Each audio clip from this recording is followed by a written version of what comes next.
My name is Hazel Woodrow, and I use she, her pronouns. I am with the Canadian Anti-Hate Network. And welcome to We Go Where They Go and other anti-fascist axioms for queer community defense. I am speaking to you today from the traditional territories of the Erie, Neutral, Huron-Wendat, Haudenosaunee, and Mississaugas, which are covered by the Dish with One Spoon Wampum Belt Covenant. For many years, fascists and the far right have twisted concepts of sovereignty and relationships with the land to their own exterminatory ends, including in the 20th century Holocaust of the European Jews and Roma by the Nazis that was both predated and postdated by the ongoing genocide of the original peoples of this land, which is known by some Indigenous nations as Turtle Island. As anti-fascists, acknowledging the true meaning of sovereignty, of the traditional keepers of the land on which we gather, agitate, educate, learn, and organize is a small step in contextualizing the struggle of which we are a part.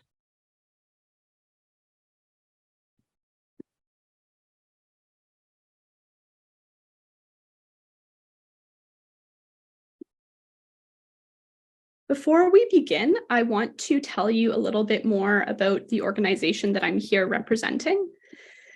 At the Canadian Anti-Hate Network, we are a proudly anti-fascist, independent, nonprofit organization. We counter, monitor, and expose hate-promoting movements, groups, and individuals in Canada.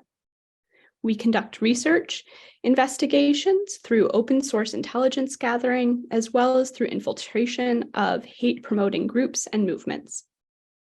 We have exposed the fascist affiliations of many professionals, including active duty and retired law enforcement, members of the armed forces, lawyers, paralegals, doctors, nurses, teachers, and many more. In addition to exposing fascist individuals, groups, and movements, we also support community members, including teachers, counselors, and parents, to help youth who have been groomed into hate movements in exiting and rehabilitation. We launched our education platform, antihate.school, last year, which hosts our Confronting and Preventing Hate in Canadian Schools toolkit, as well as articles and analysis on the intersection between hate movements, youth, and schools. We also support the anti-hate, anti-fascist, and anti-racist efforts of a variety of community organizations through our outreach efforts, such as this presentation.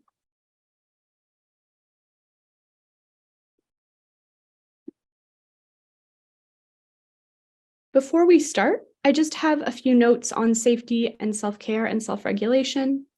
First, we are enormously proud of the work that we do at the Canadian Anti-Hate Network, and I am thrilled to be presenting here today. Simultaneously, because it is very dangerous work, I have a firm boundary of public engagements, which is that other than the recording that I've already agreed with Odlund to be recorded, I'd ask that you not take any additional photos or video recordings of today's session. I'm happy to pass along the slides and a plethora of written resources afterwards. So please don't feel like you need to record today's session. Like I said, other than what the agreement that we already have with Odlund, in order to be able to view the content at a later time. Second, we have done our best to create this workshop with the mental and spiritual health of our participants in mind. The subject matter in this workshop is likely to disturb some viewers and be unsettling. It includes mentions of hate-motivated violence, hate movements, and child abuse and exploitation. Care is going to be taken to avoid the use of slurs and descriptions of gratuitous violence. Third, I would invite you to take a break privately if that feels right for you. And lastly, as we move through the presentation today, I would encourage you to try and pay attention to your body, as it can give you clues that you might need a break. Additionally, I'm going to just be appearing off camera today because the thing that I use to blur my camera, I have misplaced at the moment. So I'm just going to be appearing, well, not appearing. I'm going to be off camera today, and I appreciate the patience and graciousness from all of you in understanding that. As was described earlier, we face a lot of credible threats to our health and safety through the course of our work, and so it's just a matter of protecting myself and my loved ones. So on the agenda today, we're going to discuss anti-2S LGBTQ+ hate, how we understand it as an organization, why it has occurred, and I'm going to use a framework called the Hallmarks of Hate in order to do this. Then I'm going to go over some anti-fascist tenets for confronting anti-2S LGBTQ+ hate. And then lastly, I'm going to talk about some recommendations for safer counter-protesting. I also want to mention that presenting via Zoom, I find it very challenging to manage the chat option at the same time as presenting. So if there's something really urgent, just feel free to unmute and blurt it out, because I won't be able to keep an eye on the chat at the same time as I'm presenting and keep all my thoughts straight. And I appreciate your understanding about that. So while many people have described the current state of antipathy, suspicion, and malice directed towards the 2S LGBTQ+ community as a matter of reasonable discussion or civil debate, particularly concerning children's safety, we at Anti-Hate vehemently disagree with this framing, in part because framing opposition to 2S LGBTQ+ liberation as a matter of children's safety is literally, by definition, hateful. So let me explain what I mean by that. In Canada, we have a comprehensive piece of case law called the Hallmarks of Hate, which lays out 11 features of hate speech. It was developed to distinguish unlawful hate speech from robust political discourse. The hallmarks are: 1, the target group is represented as nefarious and acting out grandiose plans for world domination. 2, the legitimacy of legacy media is used as a means to emphasize negative stereotypes against the target group. 3, the target group is presented as specifically seeking to harm vulnerable members of society. 4, global issues are blamed on the target group without or with minimal evidence. 5, the target group is depicted as inherently dangerous. 6, the target group is depicted as inherently evil. 7, getting rid of the target group is presented as the solution to identified issues. 8, the target group is likened to noxious substances, animals, and vermin. 9, the target group is discussed in highly inflammatory terms to create a tone of extreme hatred and contempt. 10, the hardships faced by and oppression leveled towards the target group is celebrated, diminished, or denied. And 11, violence is promoted as a tool to address issues presented by the existence of the target group.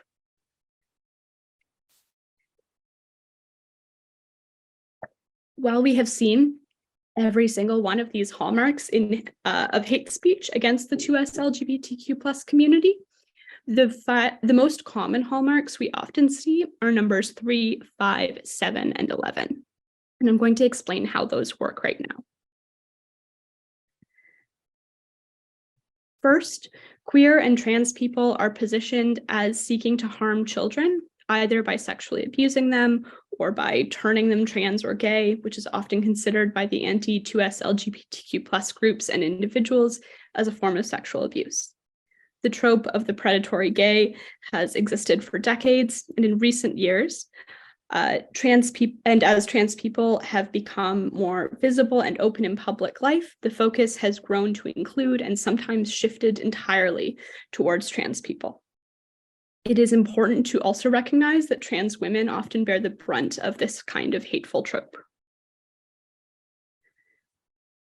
Next, because queer and trans people are positioned as seeking to harm children, they are framed as inherently dangerous and evil. This happens by taking the general beliefs many people have about people who actually sexually abuse children and transplanting them, by definition, onto queer and trans people.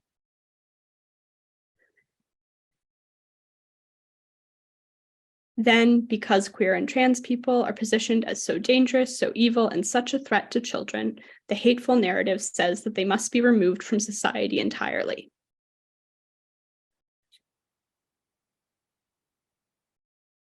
Finally, violence is promoted as the only reasonable strategy to deal with the threat posed by queer and trans people. I'm not including a screenshot here because I don't think any of us gathered here today need to see evidence of that on screen right now in the middle of your workday to know that it is happening. Groomer conspiracy theories claim that queer and trans adults are secretly conspiring to sexually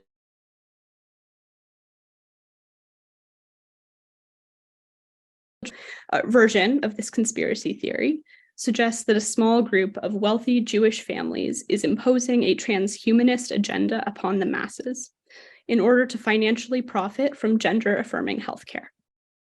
These conspiracy theories are incorporated into white nationalism because white nationalists believe that the 2S LGBTQIA+ community is, in part, responsible for the erasure of white Europeans and therefore pose a threat to the family and social order.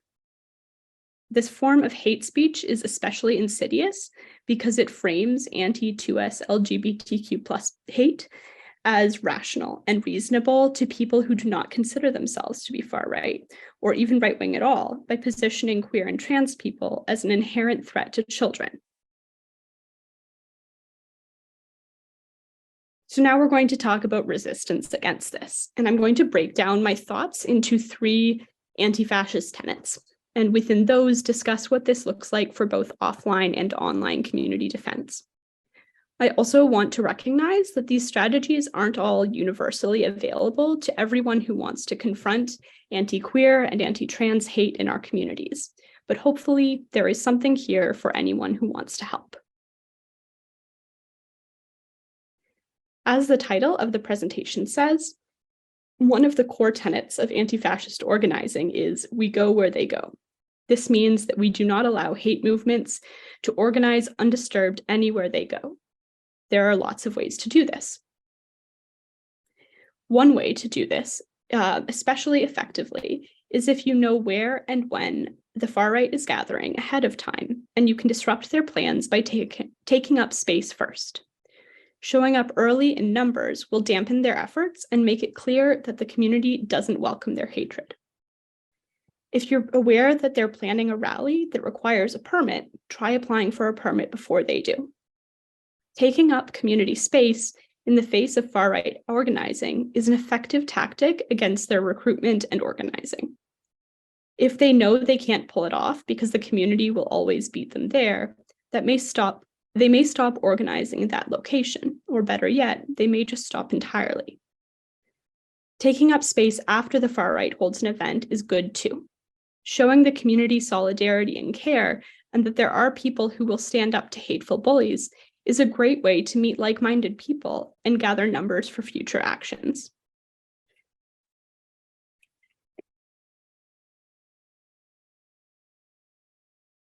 Another big thing you can do is counter-delegate or proactively delegate at municipal and school board meetings. 2022 saw an alarming number of far-right groups and individuals attempting to stack school boards in an effort to oppose gender inclusivity and anti-racism in the classroom. Most lost, but some won. In the months since, there have been many incidents at school board meetings where far-right networks show up to disrupt and cause disturbance. If you get wind of your school board experiencing protests, make plans with your solidarity group to show support and be present.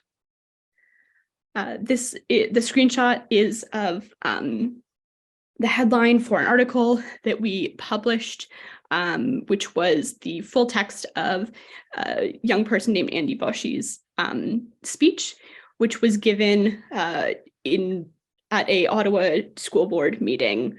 And Bosch's father is actually has been very active in the OCDSB and the Ottawa area in terms of anti-trans organizing, and which makes, I think, the choice to delegate on the subject especially courageous in this context, but this is something that anybody can do. in the face of these situations where the far right and hate promoting groups are weaponizing the kind of the free speech and community input and stakeholder input values of especially school board school board delegations, but also delegations before municipal councils. The next anti-fascist tenet is no platform.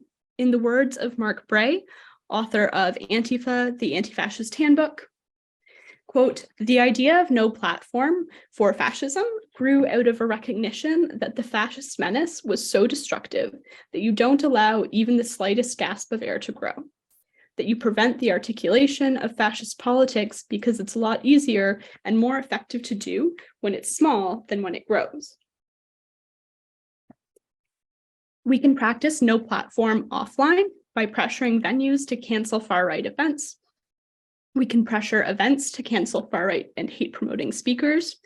I know that seems kind of similar, but we have seen instances where events are not necessarily aware of the beliefs held by certain speakers. We see this especially in cases of feminist events and feminist organizing, sometimes seeing this infiltration from trans exclusionary and so-called gender critical feminists.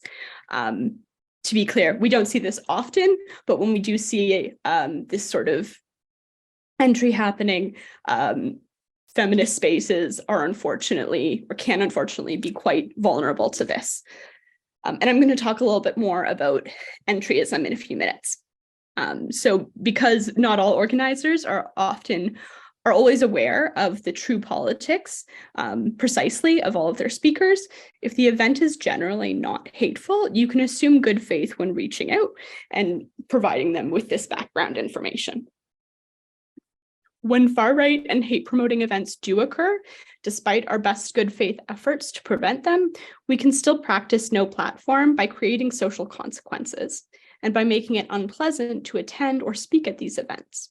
We can do that by protesting outside the venue and publicly identifying the venue as hosting these events.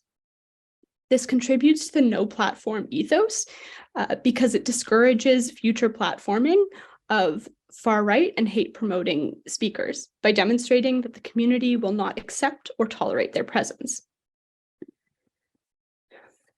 We can practice no platform online by being vigilant with who and what we amplify to our social media audiences. If we decide that the benefits to the community outweigh the risks, we will watermark hateful material with anti-fascist slogans or symbols and redact contact information and details that steer the viewer to the original poster, not because we're respecting their privacy, but it's to limit their growth. A lot of times people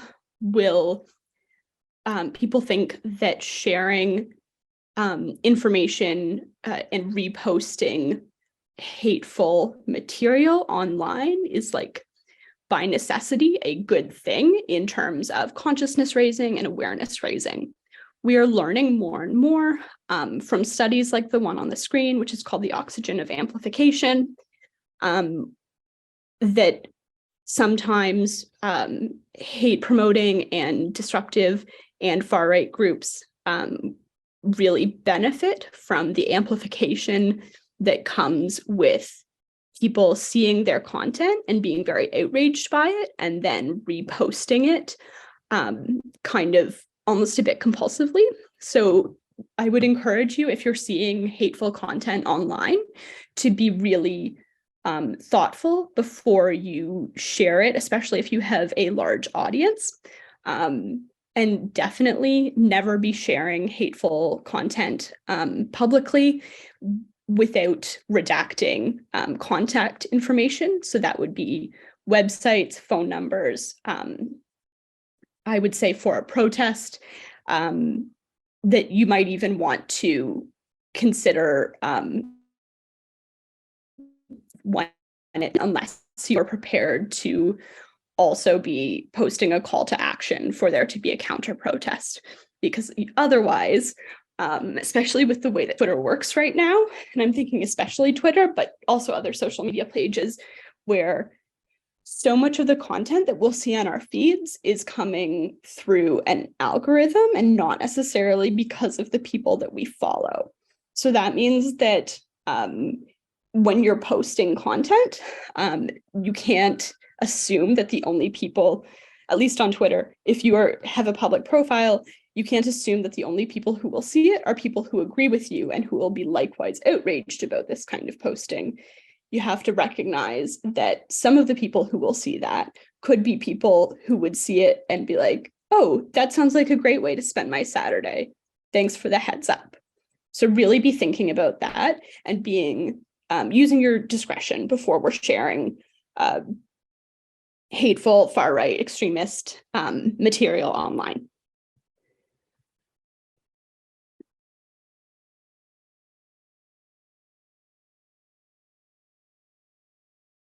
We report hateful content to social media platforms as another way of achieving, of trying to work towards no platforming. But we also understand that we can't rely on corporations, which are motivated by profit, and profit is massively generated through negative content more than positive content to protect us. What can be more effective than relying on social media companies to do the right thing is targeting payment processors who provide services to the far right and fascists, or even pursuing demonetization on YouTube. For example, as you can see on the screen, we successfully had PayPal sever ties with Nomos TV, which is a web platform in Quebec that advocates for ethno-nationalism.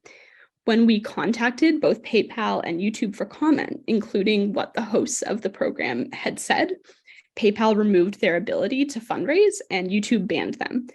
And this left them having to create their own platform to raise donations, and this impacted their fundraising abilities substantially. Fascists will always be able to fundraise on fringe platforms or their own, but their reach and abilities are limited when large payment processors cut those ties. I'm very sad. I had a no pasaran poster on this slide, and it seems to have disappeared. But the last anti-fascist tenet I'm going to talk about is no pasaran, which translates directly to they shall not pass, and it means exactly that. The slogan was popularized by anti-fascists fighting Franco's fascists during the Spanish Civil War, and also by Britons during the famous Battle of Cable Street against Oswald Mosley and his black shirts. It also means that we use our bodies and our voices to prevent far-right and hate-promoting movements from accessing their targets, who are often the most vulnerable members of our society. Offline, this can look like physically defending targeted communities from being attacked and harassed by the far right, who will show up at social justice events to disrupt them or to spy on attendees. Most recently, we have seen this in far-right attacks on and threats against Pride events, drag shows, especially drag story hours for children, and reproductive rights demonstrations. Intervening in far-right attacks on social justice events can take many forms. When far-right instigators are filming progressive activists, whimsical barriers such as hula hoops and bubble wrap can ruin their footage. You can also play loud copyrighted music while they film, which can sometimes result in their videos being removed from YouTube under copyright strikes. A favorite tactic of the far right is to start fights while filming people in order to get them arrested or identify and harass them later. Take this opportunity away from them by having a safety team at actions which they might crash. Make sure that your team is familiar with known local far-right activists and are ready to de-escalate tense situations. Confronting far-right and hateful entryism is a way to practice no pasaran both online and offline. Entryism refers to attempts by far-right, hateful, and fascist movements to enter progressive movements and spaces with the goal of recruiting from them, corrupting them, or taking them over. In the recent past, they have engaged in entryism around anti-war activism, criticism of Wall Street and international trade agreements, radical environmentalism, animal rights, feminism, and other movements. Expose them and push them out. If progressive organizers have been warned about the presence of far-right and hate-promoting activists in their spaces and continue to permit this entryism, you may want to consider publicly condemning them too, for allowing their spaces to be made less safe for their most marginalized members. Confronting entryism offline can look like being vigilant about who you invite to speak at your rallies and whose rallies you expect invitations to speak at. Make sure to do your research. Confronting entryism online can look like monitoring social media groups, pages, and group chats for the presence of hateful material being thinly veiled under the pretense of ostensibly positive movements like feminism or anti-imperialism.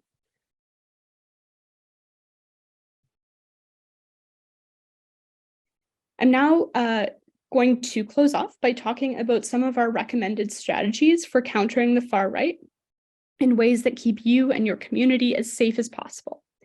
As my executive director, Evan Balgord, told Extra magazine recently, counter-protests are extremely effective and necessary. Over the past several years, we have seen that when far-right protests are counter-protested and outnumbered, that there tends to be less violence. And the far-right activists tend to come out in smaller numbers next time. It discourages their softer supporters, and only their most hardcore elements keep coming out. And those most hardline elements are less careful and can't help but show their true hateful colors, which gets all sorts of people upset and wanting to help stop them. End quote. So in terms of our recommendations, first and foremost, try not to go alone. Using a buddy system allows you to stay safer, check in with each other, and have a support system if needed. Show up together, stay together, and leave together. Masking up is a good idea, but not just because of COVID, also because these places are generally swarming with cameras. There's regular media, as well as live streamers and content creators. Wearing a mask will help keep you safe in multiple ways, especially if you're not already out. It's not uncommon to see people who attend counter-protests or demonstrations who aren't masked be identified on social media by the far right, and this can be avoided to the best of folks' abilities. Some folks may want to be a visible presence, and that's another valid choice, but it should be made consciously and with intention. Which brings us to our next point, which is that it is a good idea to decide ahead of time with your buddy or your group to what extent you want to participate and to what extent you want to participate identifiably. These environments can be heated and potentially triggering. So knowing your limits will help you make safe, intentional choices. Which brings us to our next one, which is to avoid becoming content. There are usually live streamers from the far right who will provoke people into confrontations and use those confrontations, selectively edited or misrepresented, as content. This often results in the subjects becoming targets. At the same time, the far right and hate-promoting groups will often record their own public appearances, such as school board and municipal delegations, and speeches at protests, to create propaganda to spread online. So disrupting the effectiveness of these appearances as propaganda can also be a useful tactic. As we mentioned earlier, you can do this by playing loud, copyrighted music while they are giving speeches at rallies. In a more formal setting, like a school board or municipal council delegation, you can make a silent but effective disruption by holding banners or flags behind the speaker if the layout of the room allows it. So in conclusion, we can beat the far right because we have a secret weapon, which is that most people don't agree with them. Our challenge, your challenge, is getting those people to stop quietly disagreeing and start shouting and demonstrating. The number one thing you can do and tell everyone else to do is show up. Go to demonstrations when social justice groups put the call out, whether that's for drag and queer event defense, Black and Indigenous lives, climate justice, reproductive rights, against anti-Semitism and Islamophobia, anti-Asian hate, or for other anti-oppression causes. Show solidarity and make friends. And when the far right try to take up public space and intimidate our neighbors, show up to that too. Yell at them, wave signs, and stand between them and their targets.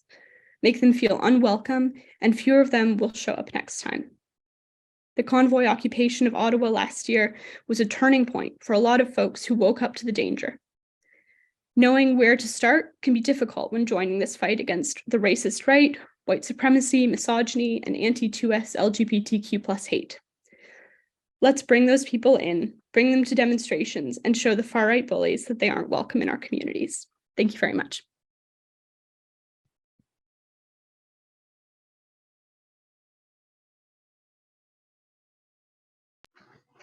Thank you so much. That was amazing and informative, and I definitely am interested personally in those resources that you mentioned you might be able to share Absolutely. afterwards. So thank you. That was enlightening. Yeah. So that was amazing. So yeah, any questions I'm available, or questions or discussion, absolutely.